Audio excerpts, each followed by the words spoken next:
Hello बच्चों, so let's understand the question first. A particle is taken from the point A to point B under the influence of a force field.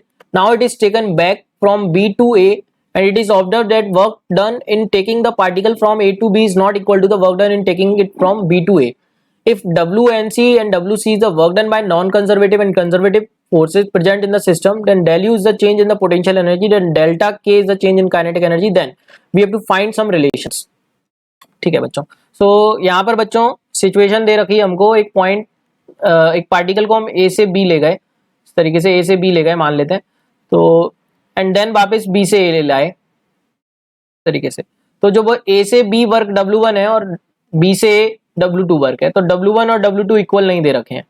तो definitely इस बात का मतलब ये है कि बच्चों यहाँ पे कंजर्वेटिव फोर्सेस के साथ साथ नॉन कंजर्वेटिव फोर्सेस भी प्रेजेंट होंगे, क्योंकि कंजर्वेटिव फोर्सेस अगर अकेले होते तो दोनों पाथ का वर्क डन सेम होता है ना। कंजर्वेटिव फोर्सेस के द्वारा किया गया वर्क डन केवल पोटेंशियल एनर्जी के चेंज पर डिपेंड करता है, it do not depends on path. मतलब initial point and final point अगर सेम होते हैं और सिस्टम में सिर्फ कंजर्वेटिव फोर्सेस हो तो work done is independent of path. But यहाँ पे हम देख रहे हैं कि वर्क डन पाथ पे डिपेंड कर गया, मतलब ए से बी पाथ पे गए तब वर्क अलग है और बी से ए पाथ पे वर्क अलग है। तो डेफिनेटली सिस्टम में कंजर्वेटिव के साथ साथ नॉन कंजर्वेटिव फोर्सेस भी हैं।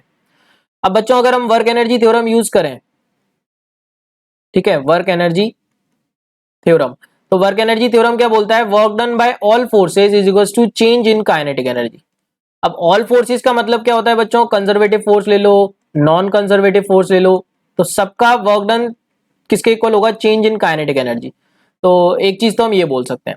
और बच्चों अगर अब कभी भी हमसे नॉन कंजर्वेटिव फोर्सेज का वर्क डन, सॉरी कंजर्वेटिव नहीं, नॉन कंजर्वेटिव नहीं, कंजर्वेटिव फोर्सेज के वर्क डन की अगर हम बात करें बच्चों, तो हमको याद रखना है जो कंजर्वेटिव फोर्सेस का वर्क डन होता है